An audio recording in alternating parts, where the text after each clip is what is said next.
আসসালামু আলাইকুম রহমতুল্লাহি ওবরকাতুহু। সম্মানিত দর্শক, রাজনীতিতে যৌনতা একটি মারাত্মক অপরাধ, বিশেষ করে অবৈধ যৌনতা। এবং সেই অবৈধ যৌনতার কারণে কত রাজ্য, কত সম্রাট, কত রাজা, কত মহারাজা ধ্বংস হয়ে গেছে। এবং রাজনীতিতে কখন কিভাবে যৌনতা জড়িয়ে পড়ে এই বিষয়টা নিয়ে আজকে আলোচনা করব। আর এই যৌনতার সঙ্গে বর্তমান বাংলাদেশের যে রাজনীতি, এই রাজনীতির কতটা সম্পর্ক রয়েছে। আর এই রাজনীতির ফলে, বর্তমান যে রাজনীতির ফলে যৌনতার এই যে কুফল, অভিশাপ, এটি আল্টিমেটলি কোন যাকে বলা হয় গন্তব্যে নিয়ে যাবে বর্তমানে চলমান সময়কে, এটা নিয়ে আমি কিছু বলবো না, কিন্তু আপনারা বুঝতে পারবেন। প্রথমত হলো যে মানুষ যখন অপ্রত্যাশিতভাবে কোনো কিছু পেয়ে যায়, কোনো রাজনৈতিক সুবিধা, রাজনৈতিক পদ এবং পদবি, মান, সম্মান, মর্যাদা, এগুলো তো আসলে অর্জন করতে হয়। কিন্তু হঠাৎ করে দেখা গেল ভুঁইফোড় হিসাবে সিংহাসনে কাউকে বসিয়ে দেওয়া হলো। তখন যে জিনিসটি হয়ে যায় সেটি হলো যিনি বসেন তিনি নিজে অথবা তার আশেপাশে যারা লোক, তারা কাম, ক্রোধ, লোভ এবং লালসা, এই চারটি জিনিস দ্বারা পরিচালিত হতে থাকেন। লোভের বশবর্তী হয়ে তারা এভাবে অর্থ উপার্জন করেন, আশেপাশে মানুষ সব বিরক্ত হয়ে যায়। যেটা আপনার প্রাপ্য নয় সেই জিনিসগুলো আপনি জোর করে নেবেন, যেটা আপনার সঙ্গে মানায় না। আপনি ধরেন ১০ লাখ টাকার মানুষ, কিন্তু ভিখারির সেই ধন আপনাকে অর্জন করতেই হবে, তার কাছ থেকে ছিনিয়ে নিতেই হবে। সেই ২ বিঘা জমির মতো, যে বিখ্যাত সেই ২ বিঘা জমি, বুঝেছো উপেন এ জমি লইব কিনা, এরকম। তো ওখানে রবীন্দ্রনাথ ঠাকুর যে জমিদার, যে উপেনের ২ বিঘা জমি কিনতে চেয়েছিল, যেটা শেষপেশ উপেন সেটাকে ভয়ে সেটা দিয়েই যায় কোনো টাকা ছাড়া। আর এখন যেটা হলো যে উপেনের কাছে কোনো কথা বলা হয় না, উপেনকে ঘাড় ধরে বের করে দেওয়া হয়, জমিগুলো দখল করে নেওয়া হয়।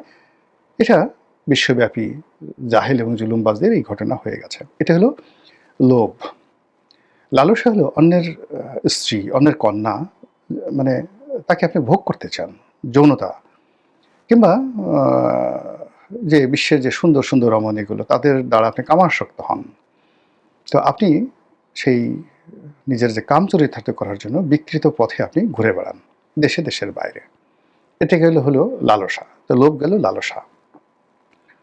কামনা, বাসনা, মানে আপনি যা কিছু পাচ্ছেন, প্রাপ্তি, এই প্রাপ্তির সঙ্গে আপনার যে কামনা, আপনার যা কিছু আশা করছেন, সেটা একটা বিস্তর পার্থক্য থাকে। আপনি মন্ত্রী হয়েছেন, এখন প্রধানমন্ত্রী হতে হবে। প্রধানমন্ত্রী হয়েছেন, প্রেসিডেন্ট হতে হবে।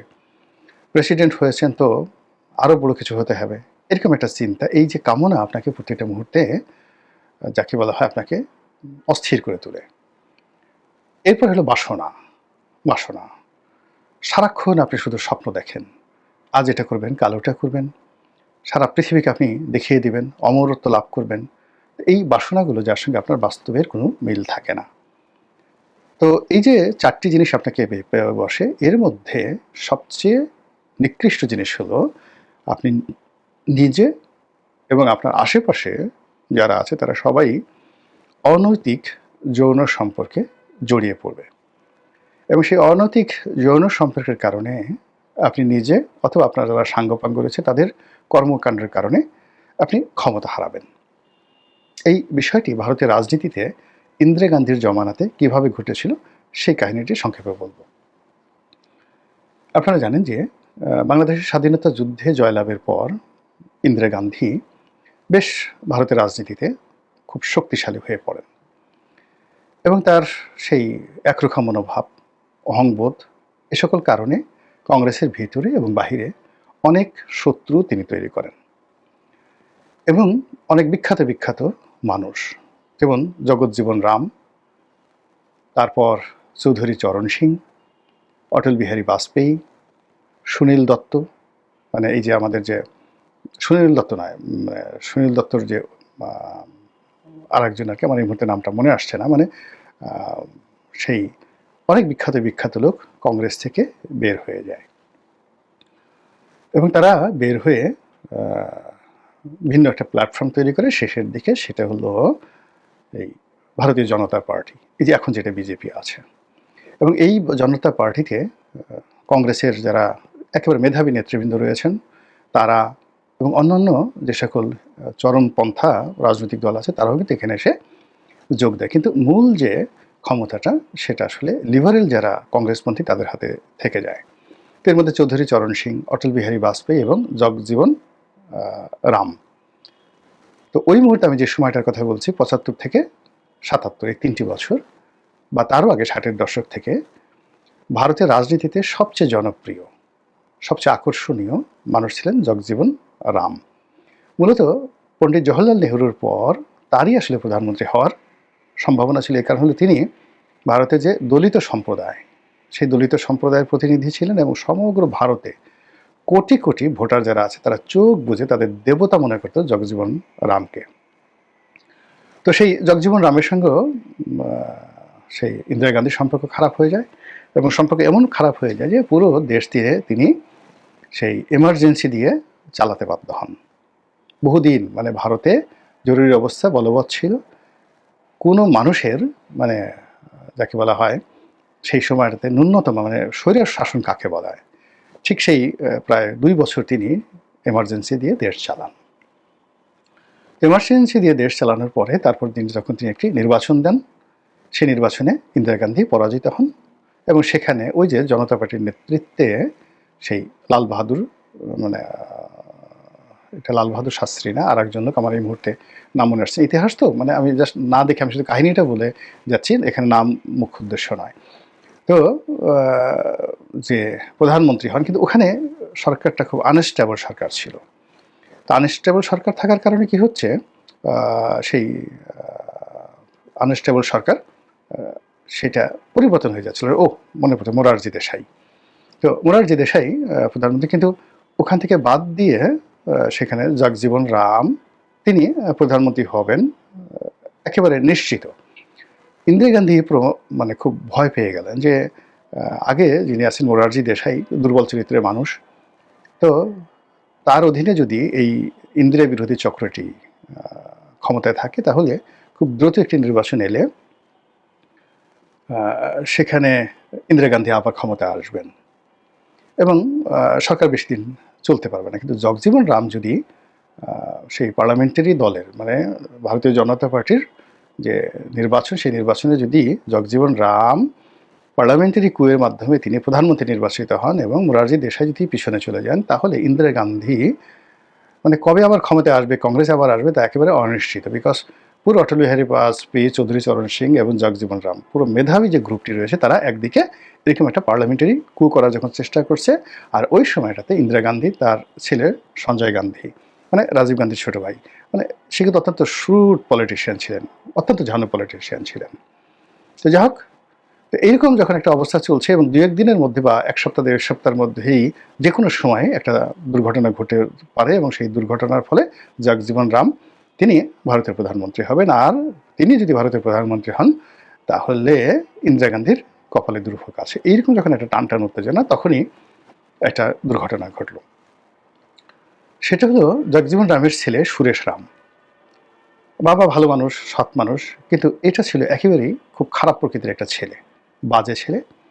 এমন কোনো হেন কুকর্ম নাই সে ছেলে না করত।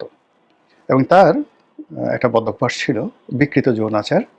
অল্প বয়সী মেয়েদেরকে আকৃষ্ট করে তাদের সঙ্গে যৌন সম্পর্ক তিনি জায়গা বেজায়গায় তিনি করতেন, কখনো গাড়ির মধ্যে, কখনো বনে জঙ্গলে, বিভিন্ন জায়গাতে। এবং আরও একটা খারাপ দিক ছিল যে তিনি এই যখন এই কাজগুলো করতেন 1977 তখন ভারতের যৌন কেলেঙ্কারি তিনি তার একটা অটোমেটিক ক্যামেরা ছিল, তখন পোলারাইট ক্যামেরা বলা হয় এটাকে। আপনারা হয়তো 77 সনে যারা ক্যামেরা দেখেছেন তারা জানে যে সঙ্গে সঙ্গে ছবি বের হয়ে যেত। তো এই পোলারাইট ক্যামেরা, এই ক্যামেরাদের তিনি আবার ছবি তুলে রাখতেন। এইরকম ঘটনার দিন তিনি তার মার্সিডিজ গাড়িতে করে এরকম এক মেয়ে, 22 বছর বয়সী মেয়েকে নিয়ে সে এই কুকর্ম করছিল এবং তার ছবিগুলো তোলা হচ্ছিল। এবং সেখান থেকে বিহার থেকে মানে এই যৌন বিহার থেকে তিনি ফিরে আসছিলেন শহরে। তো পথের মধ্যে একটা দুর্ঘটনা ঘটে। তার সেই যে গাড়ি, সেই গাড়ি একটা দুর্ঘটনা ঘটায়, মার্সিডিজ বেঞ্জ দুর্ঘটনা ঘটায়, চারিদিকে তাকে ঘিরে ধরে এবং তিনি কোনো মতে প্রাণ ভয়ে মানে গাড়ি চালিয়ে সে একটা ইন্ডাস্ট্রিয়াল গ্রুপের একটা ইন্ডাস্ট্রির মধ্যে ঢুকে পড়ে।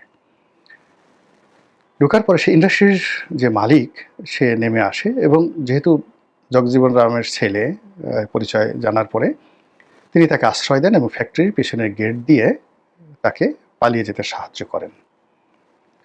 তো যখন সেই সুরেশ চলে যায় সেই মেয়েটিকে নিয়ে, এরপরে মানে উৎসাহবশত সেই শিল্পপতি সেই সুরেশের যে মার্সিডিজ বেঞ্জ গাড়ি, সেই গাড়িটির দরজাটা খুলে